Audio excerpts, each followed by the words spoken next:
हिरण्मयेन पात्रेण सत्यस्यापीतं मुखं योऽसावादित्यपुरुषसोऽसावहम् ॐ खं ब्रह्म असतो मा सद्गमय तमसो मा ज्योतिर्गमय मृत्योर्मामृतं गमय। हो असत से दूर भगवन सत्य का वरदान दो, दूर कर दुख के मेरे भगवन शुभ्र ज्योति ज्ञान दो। मृत्यु बंधन को हटा मृत्यु हे भगवान दो, प्रकृति पासों से छुड़ा आनंद मधु का पान दो। सर्गारंभे मनुष्याणां कल्याणाय दयानिधि, प्रकाशयति यो वेदान् तं वन्दे परमेश्वरं। वन्दे देवदयानन्दं वेदविज्ञानवारिधिं, सत्यवेदार्थरत्नानि ये सर्वेभ्यः प्रयच्छति। तपोविज्ञानपूतात्मा वेदार्थानां प्रकाशक, प्रणूयते दयानन्द ऋषिकोटि मुपागत। यागानां वास्तवं येन श्रौतानामर्षमेधया, विवृतं याज्ञवल्क्येन श्रद्धया तं नमाम्यहम्। ॐ शांति शांति शांति। वंदनीय मातृशक्ति आर्य समाज मान सरोवर के संरक्षक महोदय, समस्त पदाधिकारी गण, सदस्यगण, उपस्थित आर्य भद्रजन, माताओं बहनों, परम पिता परमात्मा की महती अनुकंपा है, हमारा समय सत्संग में व्यतीत हो रहा है। चारों तरफ अखबार में सब जगह राम मंदिर की आ रही है, 600 के क्विंटल घी जा रहा है, कहीं करोड़ों रुपए की वहां लगा रहे हैं, सब कुछ है, सब कुछ हो रहा है इतना जोर शोर से, लेकिन मूल भाव तक नहीं पहुंचेंगे तब तक इनकी सार्थकता है नहीं। मूल भाव पकड़ने से ही वास्तविकता सामने आएगी और हम लाभ ले सकते हैं। क्या कहा? भगवान श्री राम का मंदिर बनाए, अच्छी बात है, कोई उसके अंदर है नहीं। ऋषि ने मूर्ति पूजा का विरोध किया है, बाकी और चीजों का विरोध नहीं किया ऋषि ने। मूर्ति की जगह जो मूर्तिमान बैठा है, जिसने उसको इतना सचेत कर दिया अपने आप की मूर्ति को, आज तक उसकी ज्योति से हम दीप्त हैं। क्यों? भगवान श्री राम का आचरण वेदानुकूल था। जन रंजन बंजन कन भ्राता, वेद धर्म रक्षक सुन भ्राता। सबसे बड़ी तारीफ ये थी भगवान श्री राम की, और तारीफ कर रहा भाई अपने भाई थे। कहे भाई, मनुष्य मात्र को आनंदित करने वाले, वेद धर्म का अनुसरण करने वाले भगवान श्री राम है। फिर कहा आगे, अब ये वेद की बात आ रही है यहाँ पर, तो मंदिर के साथ साथ में वेद का प्रचार होगा और वेदानुकूल आचरण के तथ्य वहां स्थापित होंगे, तब पूरा कल्याण। वेद को छोड़ के राम को केवल मात्र देखने से अच्छी बात है, ऐतिहासिक पुरुष हुए, दिव्य पुरुष हुए, महान पुरुष हुए, जितनी गाथा गाए उतनी कम उनके चरित्र की, लेकिन वेद साथ होना जरूरी है। पक्षी के दो पंख है, एक चरित्र है, एक सिद्धांत है। सिद्धांत वेद का है, वेद के अनुसार चरित्र होगा, तब पंछी अपने वास्तविक गंतव्य लोक तक जा सकता है, अन्यथा एक पंख का पक्षी आगे प्रचार प्रसार कर नहीं सकता, गंतव्य को प्राप्त नहीं हो सकता। फिर कहा, राम के कथा में एक आगे अपन चलते हैं, तो कहा भगवान श्री राम ने भक्ति का उपदेश दिया। किसको दिया? वामिनी को, भीलनी को। कहा, प्रथम भक्ति संगत कर संगा, दूसरी रत मम कथा प्रसंगा। ये कह रहे हैं भगवान श्री राम कि हे बिलनी, मेरी भक्ति करना है तो सबसे पहले उसके लिए मर्यादा है संतों का संग करना, और दूसरी मर्यादा है कर मेरी कथा प्रसंगा, मेरी कथा के अंदर रचित हो जाना। कथा है भगवान श्री राम की। अब संतों का संग कैसे करें? संत तो है नहीं, जहां देखे जहां डुप्लीकेट संत नजर आते हैं, विरोधी मिथ्यावादी ऐसे संत नजर आते हैं। इनसे किसका कल्याण होने वाला है? संत की परिभाषा के अंतर्गत अगर अपन देखें तो सबसे बड़े संत परिव्रजा का आचार्य परमहंस महर्षि दयानंद सरस्वती है। संतों के लिए कहा है, संत हृदय नवनीत समाना, कहा कवि पर कह निदाना, निज परिताप द्रवै नवनीता, पर परिताप द्रवै संत सुपुनीता। नवनीत कहते हैं मक्खन को, मक्खन में नवनीत में अंतर है। जो ये बटर लेके आते हैं अपन डेयरी से, वो नवनीत नहीं है। नवनीत का अर्थ होता है नित्य प्रति बिलोकर निकलने वाला जो मक्खन होता है वो नवनीत होता है। और उसकी विशेषता क्या है? सबसे कम तापक्रम के ऊपर ही द्रवित हो जाता है, वो पिघल जाता है। और बाकी मक्खन और घी इतने गिरते पिघलते नहीं है। तो तुलना किसकी करी? संत से, नवनीत से तुलना करी संत की। संत हृदय नवनीत समान, जैसे नवनीत थोड़ी सी अग्नि पाकर ही द्रवित हो जाता है, लेकिन वो कह रहे हैं कवि तो कह नहीं सका, कहा नहीं था नाची तरह से। संत का हृदय तो उससे ही परम पवित्र होता है। नवनीत तो खुद के ताप लगता है तब द्रवित होता है, और संत तो दूसरे का दुख देखकर द्रवित हो जाते हैं। अपन अगर दयानंद जी महाराज का चरित्र उठा के देखे, दयानंद जी महाराज कुछ व्यक्तिगत रूप से कभी ऐसा नहीं हुआ उनको दुख है, वो दुखी हो रहे हैं। उन लोग की आंखों में अश्रुपात तो जब हुआ जब एक माता को देखा कि अपने बच्चे को शव को, उसकी लाश को उड़ाने का वस्त्र नहीं उसके पास में, गंगा में प्रवाहित करके उसी साड़ी को धो के वापस लपेट ली। उस समय ऋषि की आंखों में आंसू आ गए। ऐसा हृदय जिसका हो वो संत की श्रेणी में आता है। उनकी कथा सुननी है, उनके आचरण के अनुसार चलना है। संत इस जो दिखता शरीर है उससे नहीं चलते। संत तो इस दिखने वाले शरीर को जो चलाने वाला चेतन तत्व है उससे चलते हैं। दयानंद जी महाराज ने कहा व्यवहार करो। अभी ये यादराम जी इतना सुंदर वो गीत गा रहे, भजन गा रहे थे गीत के माध्यम से माताओं के लिए। अब कहा माता निर्मात्री भवती, माता निर्माण करने वाली होती है। निर्माण करती भी हम सब माताओं के, निर्माण करने वाला तो परमपिता परमात्मा है।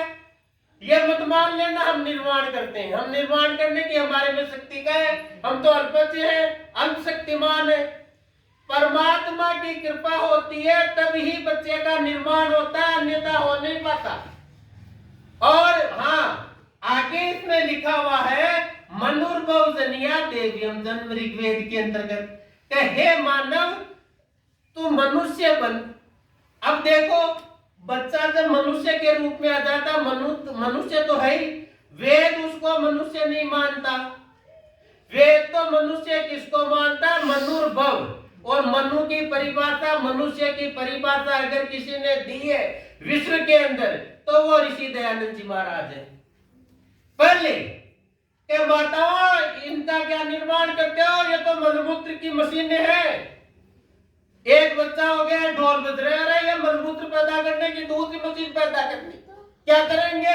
आतंककारी बनेंगे, आगे भ्रष्टाचारी बनेंगे, मान झूठे, मक्कार, देश से गद्दारी करने वाले और हमारे साधारण जनों को पीड़ित करने वाले, ऐसी पीढ़ियां ये बच्चे बनेंगे। ये नहीं बनाना है, बनाना मनु, मनुष्य बनाना है इनको।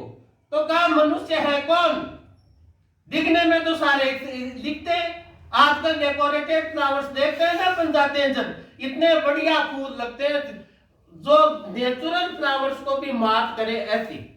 और आगे की एक बात और देखो, उनके अंतर्गत सेंट की खुशबू और डाल देते हैं बनावटी, ताकि वो बिल्कुल एकदम वैसे ही लगे जैसे बिल्कुल प्योर, बिल्कुल अभी तोड़े हुए हैं। गुलाब के फूल बना दिए ठीक है। उन गुलाब के फूलों से गुलकंद तैयार कर सकते हो क्या? खुशबू भी गुलाब की है, फ्लावर पार्ट भी गुलाब जैसे है, लेकिन क्या उनसे गुलकंद तैयार कर सकते हैं क्या? नहीं। ऐसे ही ये मनुष्य है जो बन रहे हैं अभी। इनको जब तक वेदानुकाल नहीं बनाया जाएगा तब मनुष्य नहीं राक्षस बन रहे हैं। केवल मात्र अपने स्वार्थ पूर्ति का ध्यान है, चाहे कोई भी हो, नेता हो, संत महात्मा, सबको स्वार्थ पूर्ति है। कोई वहां बैठ के वेद की कथा का गुणगान करने वाला कोई नहीं है। खुद प्रदर्शित होना चाहते हैं, फोटो में दिखना चाहते हैं, प्रचार में दिखना चाहते हैं। अरे किसके पीछे दिख रहे हो? भगवान श्री राम की कथा करनी है तो अंदर बैठो, भगवान श्री राम के अंदर। क्या करते? प्रात समय उठकर नाता माता पिता गुरु नावई माता, ऐसे बच्चे तैयार किए तो सुबह उठ के माँ बापों के चरण स्पर्श करने वाले हैं, बाय और हेलो करने वाले हैं, हेलो मम्मी, ये हाउ आर यू, ये कहने वाले हैं। माता जी को प्रणाम करके माता जी के सुख दुख का हालचाल ने पूछने वाले कोई भी नहीं है। और माताएं कहती है कि हो गए, अरे क्या हो गए? इनकी शादी होने दो, दूर से आने दो, फिर पता लगेगा कि तुम्हारा बेटा है किसका है। पूछो उसको जिसको साथ लाया है। वो तो कहती है केवल मेरा मेरा केवल मेरा है, दूसरे को बिल्कुल अधिकार नहीं। और अधिकार करने की कोशिश करी तो झगड़े, जब बेटे बच्ची को जब लग रही, ये हालत है। और कह मेरा मेरा, पहले तेरा तेरा, ये कहने में तो स्वाहा इतन मम कहते हैं। इतन मम का मतलब भी समझा है? मेरा नहीं। पहले की माताओं को पूछते हैं ये बच्चा किसका है? अजी साहब आपका है। किसका है? अजी साहब समाज का है। ये कहते थे अब मेरा बेटा मेरा बेटा। वो बेटे वाली देखना, बेटे के बहू आने थे, फिर कहना मेरा बेटा। फिर क्या कहते हैं? फिर वो खुद वो ही कहते हैं कि खुद ही वो बहू ही मेरा है, ओनली बाई मेरा है, मैं हूं, मेरा अधिकार है, किसी का नहीं। वो खुद कहता है केवल तुम्हारा। लोग अरे न तो वो उसके न वो उसका, परमात्मा के हैं सारे। जिस शरीर के पीछे झूम रहे हो ये तो प्रत्येक क्षण क्षीण हो रहा है। परमात्मा का इसको अपना मत मानो। वेद कहता है, संत कहते हैं, कथा कहती है ये जो शरीर मिला हुआ है मनुष्य का, इसको अपना मानना अन्याय है, अधर्म है, अनीति है। इसको परमात्मा का मानो। हम क्या कर सकते हैं? परमात्मा की कृपा से सब कुछ प्राप्त हुआ है हमारे को, उसका नहीं मान के रखना मान रहे हैं। दिया क्यों परमात्मा ने? लौकिक सुख प्राप्त कर लो और इसमें बैठ के साधना करके और उस परमपिता परमेश्वर के धाम की तैयारी कर लो, जहां दुख लेख मात्र भी नहीं है, सुख ही सुख है सारी। बेटों के पोतों के सबसे बढ़िया उत्तर जो सुख मिलता है, उससे भी बढ़िया सुख वहां मिलेगा। वो सुख स्थायी होता है। इनके क्या स्थायी सुख होंगे क्या? इनकी तो हालत ये है, हम सबकी ये हालत ये, हमारे में एक बात स्थिर रह नहीं सकती, क्योंकि ये शरीर प्रकृति का बना हुआ है और प्रकृति के अंदर 3 प्रकार के तत्व है, सत्व, रज और तम। सत्व रज की जब प्रधानता होती है तब तो हमारे मन में बहुत अच्छे अच्छे ख्याल आते हैं। संध्या करें, प्राणायाम करें, योग करें, सत्संग करें, बुलाए, विद्वानों का सम्मान करें, आगे हम आगे आर्य समाज की उन्नति करें, ये विचार आते हैं। और तमोगुण का गुण अगर बढ़ गया इसके अंतर्गत तो झगड़ा सूझता है, फिर वो दुख देता है। वो बात में करता मत क्यों, मैं क्या करूं, मेरा ठेका है क्या? घर के अंदर केवल मैं ही खाने वाला हूं क्या, और नहीं है क्या? ऐसी बातें आती है। सास बहू में भी आती है। सास कहती है कल की है भी हमारे को चला रही है, और बहू कहती है कि मैं मेरा पेट छोड़ के सारा सब कुछ लेके आई हूँ, मेरा अधिकार नहीं है यहाँ पर। फिर वो गुण होता है जब रजोगुण होता है तब तो। और तमोगुण मूर्ख बनाता है। तमोगुण का तो काम केवल मूर्खता पैदा करना है। जो तमोगुण में पड़े रहते हैं आजकल के वो ड्रिंकर, बड़ा टेंशन रहता है दिमाग में, उल्टे सुल्टे काम करेंगे टेंशन तो रहेगा ही। सत्य नजदीक नहीं, असत्य के प्रीति, तो फिर शांति कहाँ मिलेगी? फिर वो कहते हैं क्या करें जी, नींद नहीं आती, तो डॉक्टर नींद की गोली दे दे बूढ़ों को। फिर जवानों को नींद नहीं आती तो वो कहते हैं ड्रिंक कर लेते हैं, थोड़ी नींद आ जाए। अरे वो नकली नींद है, असली नींद नहीं है। वो तुम्हारा अंदर का जो थोड़ा बहुत चैन है उसको भी सार जाएगी, तो वो उसमें सोते हैं। वो उसमें क्यों? असलियत से दूर, केवल दिखावा, ऊपर से लेके नीचे तक का दिखावा। कहीं भी ऐसे बोलेंगे मीठे और ये पता नहीं अंदर क्या भरा पड़ा है। ऐसी जो देश नीति से चलते हैं, अंधकार में, घोर अंधकार में, इस शरीर के लिए सब कुछ करते हैं। इससे इसी को अपना मानना शरीर की चेतनता देने वाला आत्म तत्व है, उसकी तरफ कभी दृष्टिपात नहीं किया। संध्या के अंदर बैठते हैं थोड़े तो बोलेंगे मंत्र दिखाने के लिए हम संध्या कर रहे हैं, लेकिन ध्यान बिल्कुल नहीं लगता। मन बैठा संध्या में जाता है बचपन से लेकर आगे तक, किसने हमारे से सुख दिया, किसने दुख दिया, किसने क्या किया, नई नई होने की बातें उस टाइम याद आ जाती है। क्यों? हमारा स्थिर चित्त नहीं है, हमारे में रजोवृत्ति ज्यादा है, तमोवृत्ति ज्यादा है। ऋषि कहते हैं संध्या करनी है, एकांत स्थान में बैठो, एकांत स्थान में बैठ के पहले अच्छी तरह से आसन लगाओ, आसन लगा के ये योग मुद्रा करो, उससे बैठते से सात्विकता आती है शरीर में, आलस्य नहीं आता। और हम तो आज तो ये आदत हो रही है, संध्या ही उससे करते हैं, वो लगा के टेप रिकॉर्ड से, उससे आनंद आने वाला नहीं है। अंदर से भाव आए और अंदर से ये जाने परमात्मा से। ऋषि कहते हैं योग का अर्थ ये होता है जैसे अपन आपस में बैठ के प्रत्यक्ष देख रहे हैं, ऐसे परमात्मा को देख के बात करें जब पार पड़ती है। ऐसे ध्यान लगाना थोड़ी होता है। संध्या का अर्थ होता है सम्यक ध्यान, सम्यक रूप से ध्यान लगाएंगे। तो हम सम्यक रूप से ध्यान लगाएंगे परमात्मा का, तो परमात्मा के जो गुण हैं उनकी उपासना होगी। और परमात्मा में क्या गुण है? अनंत ज्ञान है, अनंत बल है और आनंद है। अनंत परमात्मा में अनंत है, उनके पास में कोई अंत नहीं जिसका। ज्ञान अगर अनंत मिल जाए, अज्ञान के संस्कार दूर होंगे, हमारी अविद्या मिटेगी, विद्या जागृत होगी। विद्या जागृत होगी तो हृदय में ज्योति प्रज्वलित होगी, बल मिलेगा हमारे को। हम कहते हैं ये आत्मदा बलदा यत्य विश्व उपासते। क्या कौन सा बल? आत्मा का बल मिलता है, शरीर का बल मिलता है और समाज का बल मिलता है। आत्मा का बल मिलेगा तो कुकर्मों से घृणा हो जाएगी, नहीं देखेंगे उनकी तरफ, सुकर्म की तरफ ही चरण बढ़ेंगे हमारे, क्योंकि सात्विक वृत्ति चल रही है, परमात्मा की उपासना है तो। और दूसरा शरीर का बल बढ़ेगा। शरीर का बल बढ़ने से क्या है? रोग दोष निकट नहीं आएंगे, कष्ट और जो क्लेश हमारे को घेरते हैं, मानसिक और शारीरिक प्रतिकूलता, वो नहीं आएगी हमारे। ये मिलेगा बल। फिर मिलेगा सामाजिक बल। ये देखो यहाँ अपन बैठे सामाजिक बल है ये। एक बात वेद, दूसरा परमात्मा, तीसरा ऋषि हमारा मार्गदर्शक और चौथा हमारा योग, चेतन आत्मा का चेतन परमात्मा से। ये मानने वाले हम यहाँ बैठे, ये सामाजिक बल देख लो आप, इतना चारों तरफ हम कितने आकर्षित है। बोलने से आकर्षित नहीं है, न सुनने से हमारे को आनंद मिल रहा है। आनंद तो उस तत्व की चर्चा हो रही है, चेतन तत्व की, आनंद तत्व की, उससे मिल रहा है, उसकी तरफ दृष्टिपात करें। हम कहते हैं मैं बड़ा आनंद आया सत्संग में, भजन में बहुत आनंद नहीं है। अरे ढोल गाने पीट के ठीक है, हम बड़ा घूमते हैं, अच्छी बात है, अच्छा लगता है, बुरा किसी को नहीं लगता।